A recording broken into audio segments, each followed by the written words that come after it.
Hi everyone, this is Jay and welcome to The Gap. Today, we're going to be talking about things that you need to consider if you want to get your lobes stretched and things that you need to know if you already have your lobes stretched.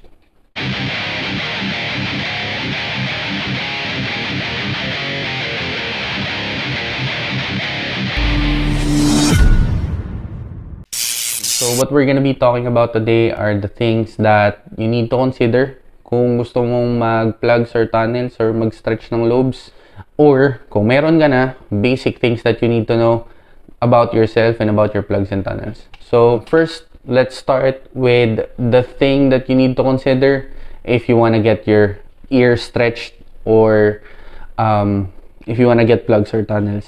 Quick disclaimer before we start or before I talk about the topic. This is something that I have researched, read a couple of articles about, and sinamahan ko ng konting personal experience. So, if you will look online about the topic, madami kang dapat i-consider.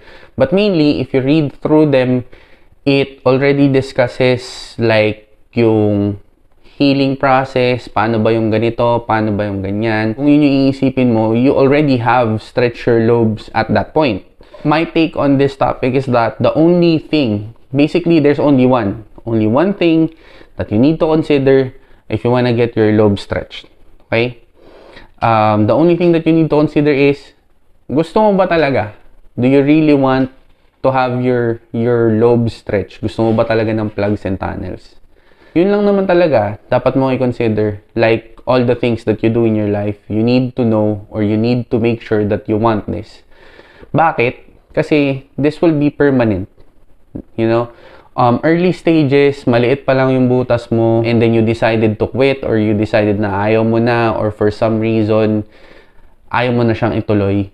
You can just remove your jewelry and then it will shrink back. But of course, it will be not like before. May butas doon na medyo malaki compared sa normal size na butas.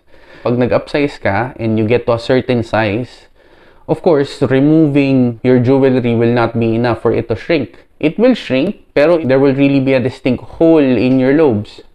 So, the only thing to put it back is to get surgery. So, what they're gonna do is they're gonna remove this, cut yung excess lobes, and then stitch it back. So, basically, that's gonna be it. And, again, hindi na siya magiging kagaya ng dati before you even stretched.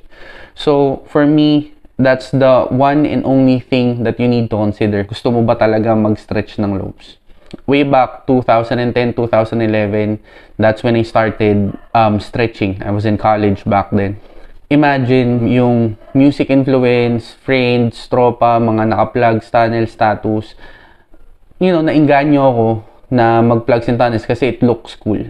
You know, not thinking na in the future I need to work to sustain, you know, para mabuhay ako and all that. Sa ngayon, we have this industry that I work with that, you know, accepts heavily modified people like yung mga extreme tattoos, maraming tattoo, maraming piercings and tunnels. Still, within the same industry, if you're gonna be stepping up, getting promotions and whatnot, I have already experienced on a certain company na it also became a hindrance on me stepping up on a certain position. So, if you're currently studying right now, or, you know, you finish study, you don't know what to do, kung saang line of business, kung ano bang tatahakin mong trabaho in the future, you might want to consider that before you get your, you know, your plugs or tunnels or your ears stretched. Especially, this will be something permanent in your body.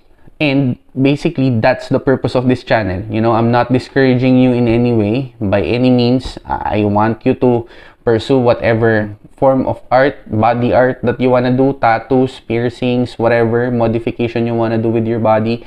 The main purpose of this channel is to spread awareness and I'm all for that. Pero compared noon sa ngayon, mas widely accepted na yung mga ganitong pormahan. There are still people on the conservative side that, you know, would frown upon seeing looks or styles like this. That's the only thing you want to consider if you want to get your ears stretched. Moving on, basic things that you need to know if you have already have your ears stretched or your lobes stretched. For me, there are only three things that you need to know. Number one, first thing, very basic, your size. The size of your lobes, the size of your plugs and tunnels. Anong size mo? That's a very common thing that you should know about, your stretched lobes. Bakit? May makasalamuha ka na kapwa mo may tunnels or plugs. Tatanungin ka, anong size na yan? Bibili ka ng jewelry, ano ng size mo? Anong size kailangan mo? Diba? Now, I know I have been seeing posts in Facebook on groups na nagtatanong ano na kayang size nila, ganyan, kasi nag-DIY sila, hindi nila alam kung anong size, basta nagpalaki at to that point, hindi nila alam kung anong size nila. How will you know your true size, your exact size? And again, before we discuss that, before I teach you how to, and the tools that you will use, we have this plugs and tunnels that, we need to discuss first. So, ano ba yung parts ng tunnel? Alin ba dito yung susukatin mo? Alin ba dito asan ba dito yung size mo? Di ba? We have two parts. One, lock or flare nung tunnel. And yung nasa gitna, which is yung bevel, yung pinaka-bewang niya. The one na ini-insert mo sa iyong lobe or sa tenga mo. Ayan. Itong gitnang part na to, that's the bevel. Ngayon, bakit ko siya pinoint out? Kasi, ang sinusukat itong nasa gitna na part. Ayan. Itong nasa gitna na part. Hindi itong labas, hindi itong lock, hindi yung butas sa gitna. Diba? Itong mismong labas na to. From this point, kung nasa yung daliri until this point, which is yung nasa gitna. Ayan. Yan yung size mo. That's your size. Ayan. You need to have this. This one. This is what you call a caliper, and this will help you measure yung gitna mismo ng plugs or tunnels, whatever kind of plugs or tunnels you are using. Kasi makakita ka ng mga sagot sa Facebook na walang ganito or basic is ruler, pero it's easy to measure kung ganito yung plug or tunnel mo, screw fit, di ba? Kasi masusukat mo to talaga. How about this? How will you measure this with a ruler? Diba? The best thing that you can use to take your size is this, a caliper. Ngayon, I got this from Shopee. This is really cheap. Like, not even more than 200 pesos. Pero, if there are really no means for you to get one of these, a ruler will definitely do. But again, it will only give you an idea kung nasaang size ka na. It will not really give you an accurate measurement of your size. Now, if you have one of these, so this is digital, para mas madaling basahin yung measurement in millimeters or inches, you just need to turn it on, as so. Hihilahin mo lang siya. Ayan. Lagyan mo yung plug mo sa gitna. Make sure that it is in the middle. Kasi nga, ang kailangan mong sukatin is yung gitna. Ayan siya. As you can see, ayan. Ito yung lock. Ayan, nasa gitna mismo. And ito yung reading niya. Ayan. 27.9. That is the size of this. So this is a 28, 0.1 millimeter difference. We can round it off at 28. So this is a 28 millimeter stainless steel screw fit tunnel. So ganun siya. That's how you measure that's how you get your size. Number 2. Second thing that you need to know about your lobes, your jewelry. So, number 1 natin kanina is size. Number 2 is, of course, weight. Yung bigat ng iyong jewelry, ng plugs or ng tunnels mo. Bakit? Why is it important? Bakit kailangan mo malaman pati yung bigat? Kasi, weight dictates which path your lobes will go to. Wearing heavier plugs or wearing heavier tunnels will, of course, promote your lobes stretching instead of maintaining yung size kung anong meron ka na. Like what I mentioned before, hindi lahat ng may plugs or tunnels ngayon gustong magpalaki. May plugs and tunnels na gustong magstay sa size nila. Merong mga may plugs and tunnels na gustong mag-downsize. And of course, most commonly, merong mga may plugs and tunnels na gustong mag-upsize. So, weight plays a really important part on your plugs and tunnels. You need to know. Kasi, kung gusto mo pa mag-stretch, you need to use heavier plugs and tunnels. Compared to us, gusto mong magstay or mag-downsize, you need to use lighter ones. So for example, this is a 28mm acrylic plug and this is a 28mm stainless steel tunnel. Ayan. Pareho ng size, parehong 28mm, pero magkaiba sila ng weight.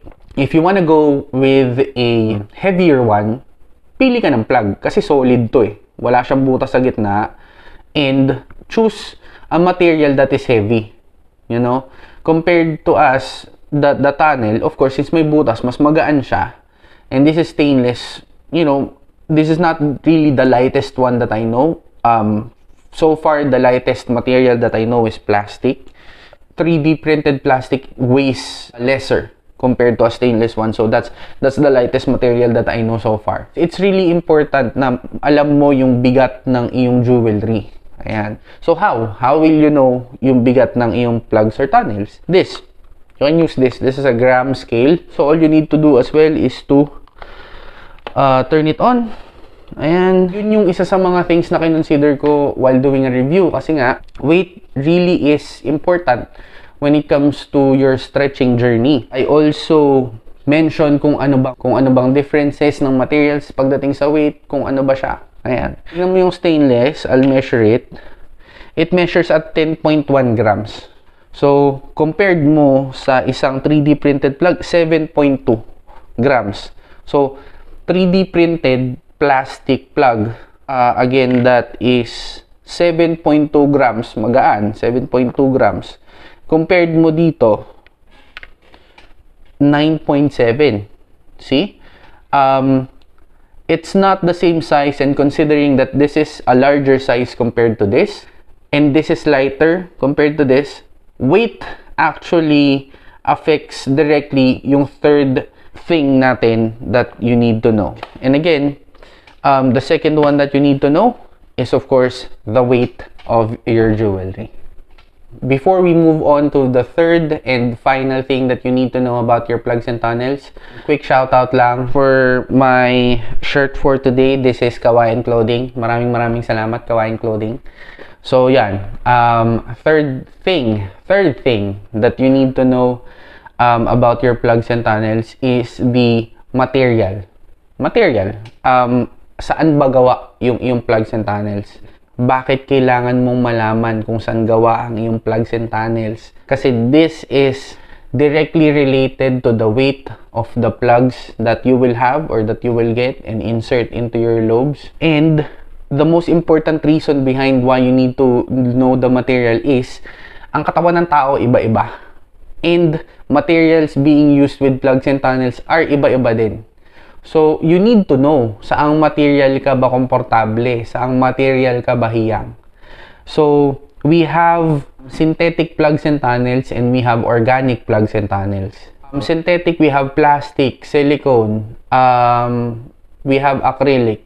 Now, we have organic plugs and tunnels, wood, bone, horns, glass, we have metal. Yan. So, bakit? Ba't mo siya kailangan malaman? Again, these kinds of things that you will insert to your body, these are foreign objects. Especially in the process of stretching, you're literally wounding your lobes. So, exposing open wound to a certain material that you are allergic with is something that you don't wanna do. It might cause irritation, it might cause redness, swellness, itchiness, and worst case scenario, it might cause infection that might result to your lobes, you know, maoperahan yung lobes mo and such. Madami ka makikitang cases in YouTube and Facebook for references about lobes getting infected for using incorrect materials on their lobes. So, kaya ako nasabing iba-iba kasi one might work for you, the same material might not work for the other. So, you need to know kung saang material ka bahiyang. Most of the time, nagkakaroon lang naman ng allergic reaction sa mga synthetic materials like plastic, especially dun sa mga non-flare plugs or tunnels na ang lock is O-ring. Yung O-ring yung bilog na itim na goma, plastic. na sometimes yun yung nakakakos ng irritation. So far, yun pa lang naman. Etong yung plugs or tunnels materials that Dark Icon uses is a food grade plastic, so this is really safe. I have used this for a while. I'm still using this right now. I'm currently on a 44 going on a 46 millimeter tunnel. It's safe. It's really safe. If you're not really sure, ayaw mong isugal, you might wanna consider going to organic plugs and tunnels. Best example is wood. Ito from Himo Produkto. Wood. Kaso wood is kinda lightweight. Depende sa wood. Like, kung napanood niyo yung review ko kay Himo Produkto, which I do encourage, if hindi mo pa napapanood, panoorin mo. He uses like 3 different woods, Nara, Red Bayong, and Ironwood or Magkuno. So, Magkuno is the heaviest. You might wanna consider that. Or if you wanna really go on a heavy side, there is a certain material which is stone. If you wanna go on a heavier side, kung gusto mo talagang mag-stretch pa. So, stone is really something that you want to consider, which is organic. That will help you stretch even further. Make sure to know, make sure na alam mo kung saang material kahiyang. And again, if you're not sure, and wala ka pang nasusubukang plugs or tunnels kundi stainless, and you wanna try different materials for your jewelry, try and go to the more organic side first. I strongly suggest and I encourage researching first sa mga materials. Magtingin kayo ng reviews and such for Dark Icon plugs and tunnels. Though this is synthetic, this is made of plastic, I 100% guarantee, not really 100%, maybe 99% guarantee that this is safe. There's might still be people who are allergic to plastic, but for me, this is 100% safe. I have used this. This is what I use kasi dun sa aking previous video, yung reboot video natin, he sent us yung upsize kit to 50. So that's what we are currently using right now. Yan.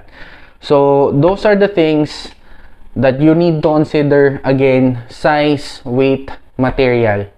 Ayan. So maraming salamat. Maraming salamat sa iyo sa patuloy na pag-subscribe at panonood ng video na to. Kung hindi, subscribe ka na. Marami pa kaming upcoming videos. We will still continue to discuss things about plugs and tunnels, like yung mga FYIs and FAQs about plugs and tunnels. And if you already have one, you know, happy stretching, keep it safe. And if you haven't got one, you know, research, study.